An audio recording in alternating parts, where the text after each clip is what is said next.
কোরআনে কারীমের মধ্যে কি কি কথা বলেছেন আমরা এই বিষয়টি জানবো। কেন শ্রমদের জন্য আল্লাহ তাআলা কোরআনের ভিতরে কথা বলেছেন?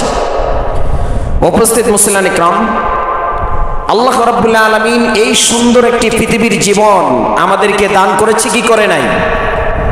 আমাদেরকে সুন্দর একটি পৃথিবীর জীবন দান করেছেন। এর মধ্যে কেউ ধনী, কেউ গরিব, কেউ রাজা, কেউ প্রজা, কেউ মুনিব, কেউ দাসী, দাসী। এই হচ্ছে তারতম্য। আল্লাহ পাক বলছেন তোমাদের এই যে এক একটা ব্যবধান আমি কেন করেছি শোনো। এই ব্যবধান করেছি বিদয় তোমরা তোমাদের যারা ধনী তোমাদের আত্ম অহংকারে গর্বিত হইও না। তোমরা যারা শাসক হয়েছ প্রজাদের উপর অত্যাচার করো না, নির্যাতন করো না, তাদের উপরে জুলুম করো না। আল্লাহ রাব্বুল আলামিন কোরআনে কারীমের সূরার নাম সূরা আয-যুখরুফ, আয়াত নম্বর 32। আল্লাহ পাক কোরআনে কারীমের মধ্যে বলছেন আহুম ইয়াকসিমুনা রাহমাতা রাব্বিকা নাহনু কসামনা বাইনাহুম মাঈশাতাহুম ফিল হায়াতিদ দুনিয়া। আমি আল্লাহ রাব্বুল আলামিন এই পৃথিবীর জীবনে এই পৃথিবীর মানুষগুলো যেন জীবন যাপন করতে পারে, সুন্দরভাবে যেন পৃথিবীটা পরিচালিত হতে পারে, এই জন্য আল্লাহ পাক এই পৃথিবীর মধ্যে মানুষের মধ্যে কিছু ভাগ বন্টন করে দিয়েছেন, মানুষের জন্য সামগ্রী ভাগ বন্টন করে দিয়েছেন। আল্লাহ পাক বলেন ওয়ারাফা'না বা'দাহুম ফাওকা বা'দিন দারাজাতিল লিয়াত্তাখিযা বা'দুহুম বা'দান সুখরিয়া। আমি আল্লাহ রাব্বুল আলামিন তোমাদের একের উপর অন্যকে প্রাধান্য দিয়েছি, একের উপর অন্যকে মর্যাদা দান করেছি। আমি আল্লাহ পাক তোমাদেরকে একের উপর অন্যের উপরে যেই মর্যাদা দিয়েছি, প্রাধান্য দিয়েছি, কেন দিলাম শোনো। প্রাধান্য দিয়েছি বিদায়, মর্যাদা দিয়েছি বিদায় তোমরা অন্যের কিসমত মেরে, অন্যের অধিকার মেরে তোমরা সম্পদশালী হবে, তোমাদের এই সম্পদ কোনো কাজে আসবে না। আল্লাহ পাক বলেন ওয়ারাহমাতু রাব্বিকা খায়রুম মিম্মা ইয়াজমাউন। এই পৃথিবীর মধ্যে পুঞ্জীভূত সম্পদ যারা গচ্ছিত করে রেখেছে নিজেদের কাছে, শ্রমিকদের অধিকার মেরে খেয়েছে, শ্রমিকদের অধিকার পালন করে নাই, শ্রমিকের ন্যায্য অধিকার দেয় নাই, শ্রমের যেই মূল্যায়ন সেই মূল্যায়ন করে নাই, তাদের এই মূল্যায়নকে হরণ করে যারা সম্পদ পুঞ্জীভূত করেছে, আল্লাহ পাক বলেন ওয়া রাহমাতু রাব্বিকা খায়র। ওদের ওই সকল সম্পদের চাইতেও আমি আল্লাহ রাব্বুল আলামিনের রহমত অধিক অধিক উত্তম। সুবহানাল্লাহ। আল্লাহ পাকের রহমত তাদের এই অধিক সম্পদের চাইতেও বেশি উত্তম। তাহলে বোঝা যায় ধনী যারা আছে এরা শ্রমজীবীদের অধিকার যদি হরণ করে, তারা যে কাজ করেছে এই কাজের ন্যায্য অধিকার যদি তারা না আদায় করে, তাহলে কি হবে? তাদের এই সম্পদ তাদের কোনো কাজে আসবে না, আল্লাহর কাছে এই সম্পদ একেবারে তুচ্ছ। আল্লাহ বলছেন তাদের এই সম্পদের চাইতে অসহায় গরিবদেরকে বলছেন তোমরা আমার প্রতি আমার যে রহমত আছে এই রহমত অনেক অনেক উত্তম। প্রিয় ভাইরা, এই জন্য এই পৃথিবীর মধ্যে সকল নবী রাসূল শ্রম দিয়েছেন। আর নবী রাসূলদের এই ঘটনাগুলি কোরআনে কারীমের ভিতরে বিভিন্ন জায়গায় খণ্ডিত খণ্ডিত করে আল্লাহ পাক বিশ্ববাসীকে জানিয়ে দিয়েছেন যেন তোমরা তোমাদের এই আদর্শ নেতাগুলির কথা মানো এবং তাদের জীবনী সম্পর্কে সামথিং কিছু জানতে পারো। আল্লাহ পাক কোরআনে কারীমের সূরা কসস নামে একটি সূরা দান করলেন। আল্লাহ রাব্বুল আলামিন 20 নম্বর পারার 4 নম্বর পৃষ্ঠার মাঝখান থেকে এই সূরাটি আল্লাহ তাআলা বলছেন তাসিম মিম তিলকা আয়াতুল কিতাবিল মুবিন। ওই সেই কিতাব, এই সেই কিতাব যার মধ্যে সুস্পষ্টভাবে আমি আল্লাহ রাব্বুল আলামিন নবীদের বর্ণনা, নবীদের ঘটনাবলী বর্ণনা করে দিয়েছি। নাতলু আলাইকা মিন নাবাই মূসা ওয়া ফিরআউনা বিল হাক্কি লিকওমি ইউমিনুন। আমি আল্লাহ পাক মূসা এবং ফিরআউনের সত্য ঘটনাকে বর্ণনা করেছি কোরআনের মধ্যে। ইন্না ফিরআউনা আলা ফিল আরদি ওয়া জাআলা আহলাহা শিআ'আন ইস্তাদঈফু তাইফাতাম মিনহুম ইযাববিহু আবনাহুম ওয়া ইয়াস্তাহয়ী নিসাআহুম ইন্নাহু কানা মিনাল মুফসিদিন। আল্লাহ পাক বলেন, নিশ্চয়ই এই পৃথিবীর মধ্যে একজন শাসক ছিল যে হলো ফিরআউন। ওয়া জাআলা আহলাহা শিআ'আন ইস্তাদঈফু তাইফাতাম মিনহুম। ওই ফিরআউন তিনি ছিলেন শাসক, তার প্রজা যারা ছিল প্রজাদের উপর সে অনেক অত্যাচার করত, দুর্বলদের উপরে, শ্রমিকদের উপরে সে অনেক অত্যাচার করত। শুধু এখানেই শেষ করে দেয় না, ইযাববিহু আবনাহুম ওয়া ইয়াস্তাহয়ী নিসাআহুম, ছেলে সন্তানগুলোকে জবাই করে দিত। ইন্নাহু কানা মিনাল মুফসিদিন, আর ওই শাসক ছিল জালিম শাসক, যে গোটা বিশ্বের ভিতরে ফাসাদ সৃষ্টি করত। তাহলে বোঝা যায় ফাসাদ সৃষ্টিকারী শাসক একজন আমরা পেয়েছি, যার নাম ফিরআউন। এই ফিরআউনের একটি দৃষ্টান্ত দিয়ে গোটা বিশ্বের শাসকদেরকে আল্লাহ তাআলা ক্লিয়ার করে দিয়েছেন যে এই বিশ্বের শাসক তোমরা যারা আছো, দুর্বল লোকদের উপরে এবং শ্রমজীবীদের উপরে অত্যাচার করো না, নির্যাতন করো না, নিপীড়ন করো না, তাদের অধিকার, ন্যায্য অধিকার তোমরা ফিরিয়ে দাও।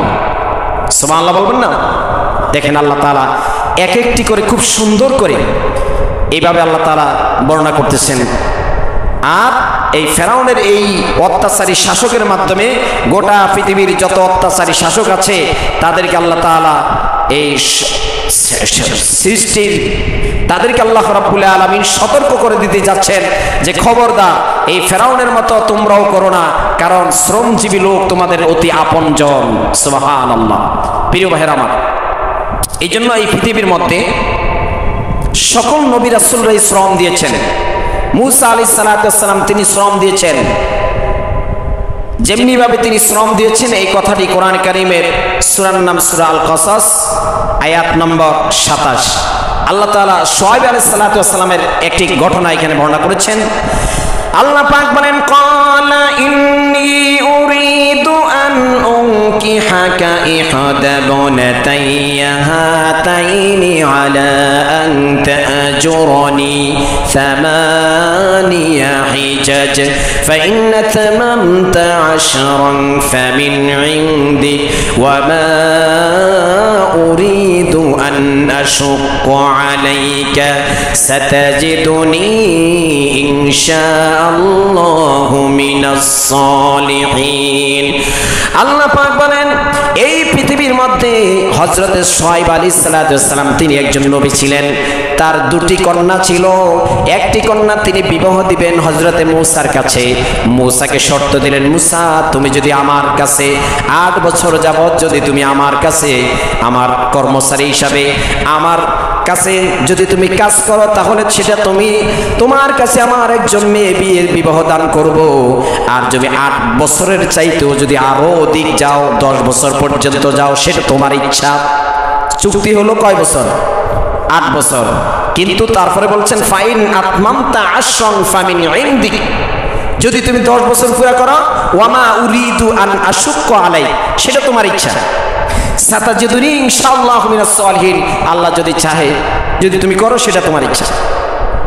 তাহলে তিনি 8 বছরের জন্য চুক্তি।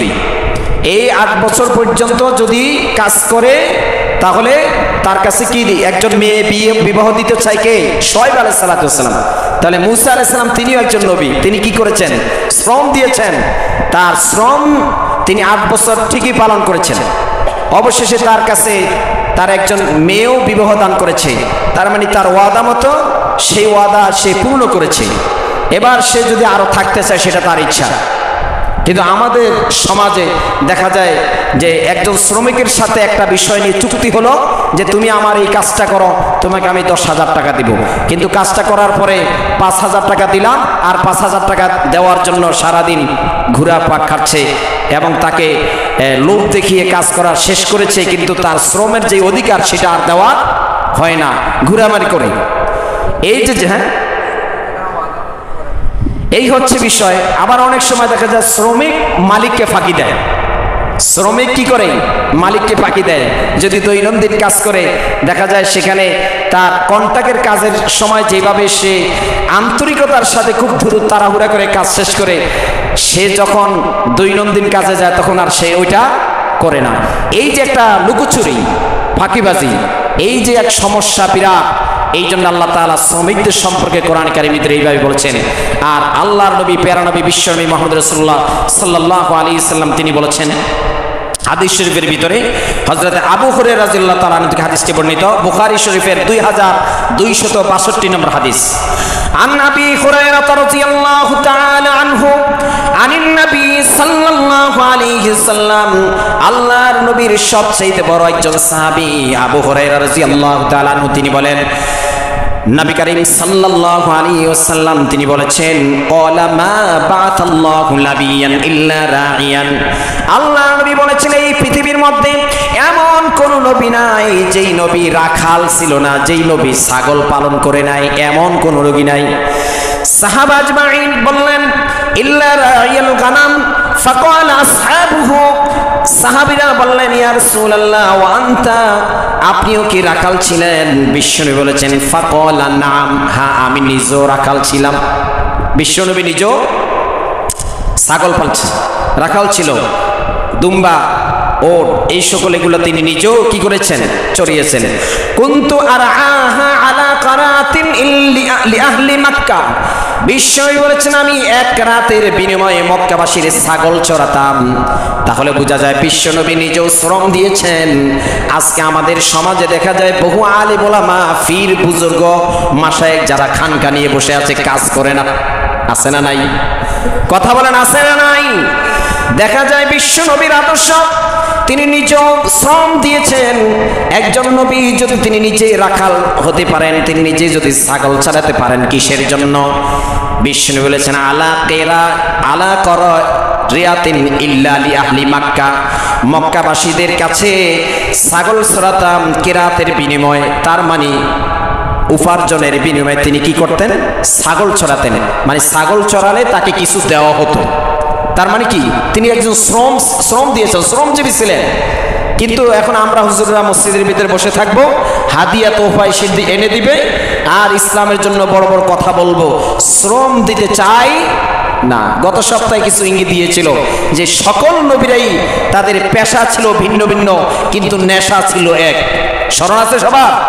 পেশা ভিন্ন ভিন্ন ছিল নবীদের, কিন্তু নেশা ছিল এক। সেই নেশা ছিল লা ইলাহা, জমিন কার? চিল্লা বলো, জমিন কার? এই জমিন আইন চলবে কার? ওদের সকল নবীদের নেশা এটাই ছিল। আর প্রত্যেক নবীদের ভিন্ন ভিন্ন পেশা ছিল। প্রিয় ভাইরা আমার, তাহলে বোঝা যাচ্ছে নবী করিম সাল্লাল্লাহু আলাইহি ওয়াসাল্লাম যারা ধর্মগুরু হবে তারা শুধু মসজিদ নিয়ে বসে থাকবে, মাদ্রাসা নিয়ে বসে থাকবে, বিষয়টি এমন নয়। তাদেরকে ভিন্ন ভিন্ন ভাবে কাজ করতে হবে, ভিন্ন ভিন্ন ভাবে ব্যক্তিগতভাবে পেশা নিতে হবে। ধর্ম প্রচারের পাশাপাশি সে ব্যবসা করবে, কৃষি কাজ করবে, ইঞ্জিনিয়ারিং কাজ করবে, বিভিন্ন কাজে সে নিয়োজিত হতে হবে। যেহেতু সকল নবী রাসূল শ্রম দিয়েছেন, আপনার আর আমারও শ্রমের বিকল্প কোনো কিছুই নাই। প্রিয় বন্ধুগণ আমার, এই জন্য দেখা যায় যারা একটু বড় পদে আছে, অনেক পীর সাহেব খানকা নিয়ে বসে আছে, খানকার ভিতরে বসে বসে হাদিয়া তো পায়, সে আর খায়, আর দুনিয়ার কোনো কাজকর্ম তার করার প্রয়োজন নেই, সে এমনটি মনে করে। এই জন্য আল্লাহ পাক কোরআনে কারীমের ভিতরে খুব সতর্ক করে বলছেন। কোরআনে কারীমের সূরার নাম সূরা নিসা, আয়াত নম্বর 75, কোরআনে কারীমের 5 নম্বর পারার ভিতরে আল্লাহ পাক বলছেন, ওয়ামা লাকুম লা তুকাতিলুনা ফি সাবিলিল্লাহি ওয়াল মুসলিমিন মুস্তাদআফিন মিনার রিজালি ওয়ান নিসাই ওয়াল উইলদান। আল্লাহ রাব্বুল আলামিন বলেন, তোমাদের কি হয়েছে? যুদ্ধ করছো না, সংগ্রাম করছো না, প্রতিবাদ করছো না দুর্বল অসহায় নর নারীদের ব্যাপারে? এই দুর্বল অসহায় নর নারী মানে শ্রমজীবী লোক, যারা শ্রম দিয়ে খায়, ক্ষেত খামারে কাজ করে খায়, কল কারখানাতে কাজ করে খায়, এদেরকে ন্যায্য অধিকার দেয় না। এদের ব্যাপারে তোমরা কেন কথা বলছো না? এদের ব্যাপারে কেন যুদ্ধ করছো না? ঘোষণা কার? সবাই বলেন, ঘোষণা কার? কথা কি বোঝা যায়? শ্রমজীবী যারা আছে তাদের সম্পর্কে আল্লাহ রাব্বুল আলামিন কোরআনে কারীমের ভিতরে বলছেন, এরা শাসকের অত্যাচারে প্রজা যারা আছে এরা অতিষ্ঠ হয়ে আল্লাহর কাছে ফরিয়াদ করে। ধনীর অত্যাচারে গরিবরা অতিষ্ঠ হয়ে আল্লাহর কাছে ফরিয়াদ করে। মুনিবের অত্যাচারে দাস দাসী অত্যাচারিত হয়ে আল্লাহর কাছে ফরিয়াদ করে। ইয়াকুলুনা রাব্বানা আখরিজনা মিন হাযিহিল ক্বরয়াতিল যালিমি আহলুহা, আয় আল্লাহ তাআলা আমাদেরকে এই গ্রাম থেকে বের করে দাও, এই জালেম অত্যাচারিত এলাকা থেকে আমাদেরকে বের করে দাও। ওয়াজআল লানা মিন লাদুনকা ওয়ালিয়া, রব্বুল আলামিন আমাদের জন্য এমন একজন বন্ধু তুমি তৈরি করে দাও, এমন একজন শাসক তুমি আমাদের জন্য প্রেরণ করো। ওয়াজআল লানা মিন লাদুনকা নাসীরা, যেই বন্ধু বা যেই শাসক আমাদের জন্য সাহায্য করবে, এমন একজন বন্ধু, এমন একজন শাসক আয় আল্লাহ তাআলা তুমি আমাদের জন্য দান করে দাও। সবাই বলুন আমিন। আমরা চাই কিনা ন্যায় ইনসাফকারী একজন শাসক? আমরা চাই কিনা? সেই শাসক পরিবারের শাসক পিতা, অথবা পিতা না থাকলে বড় ছেলে, ঠিক কিনা? সে ন্যায় ইনসাফকারী। তো একটি সমিতি যদি থাকে, গাড়ির মালিক এই সমিতির সভাপতি হলো সেটার শাসক, একটি ওয়ার্ডের সভাপতি হলো মেম্বার, একটি ইউনিয়নের শাসক হলো চেয়ারম্যান, এইভাবে একটা জেলার শাসক হলো ডিসি, তাই না? কথা বলুন ঠিক কিনা? আল্লাহ তাআলার কাছে ফরিয়াদ করতেছে এদের অত্যাচারে, আল্লাহ তুমি আমাদেরকে এমন শাসক দাও যেই শাসক আসলে আমাদের বন্ধু হবে, আমাদের ন্যায্য অধিকার আমরা ফিরে পাবো। আমরা যে মাথার গাম পায়ে পালি দিয়ে ক্ষেত খামারে কাজ করছি, কল কারখানাতে কাজ করছি, মাদ্রাসায় সময় দিচ্ছি, শিক্ষাঙ্গনে সময় দিচ্ছি, এক মাসের বেতন এই মাসে না পাই আরেক মাসে পাচ্ছি, এবং মসজিদে কাজ করতেছি, বিভিন্ন প্রতিষ্ঠানে শ্রম দিচ্ছি, আল্লাহ তুমি আমাদেরকে সেই শাসক দাও, সেই নেতা দাও যারা আমাদের জন্য বন্ধু হিসাবে আসবে এবং আমাদেরকে সাহায্য করবে, আমাদের ন্যায্য অধিকার ফিরে দিবে। এই কথাটা কে বলেছেন? আপনারা কি সবাই রাগ করেছেন? কথা বলেছেন কে? আমি কি কথা বলেছি? এই কথাটা কার? এই জন্য আমরা সেই শাসক চাই কি চাই না? আরে চিল্লা বলো, চাই কি চাই না?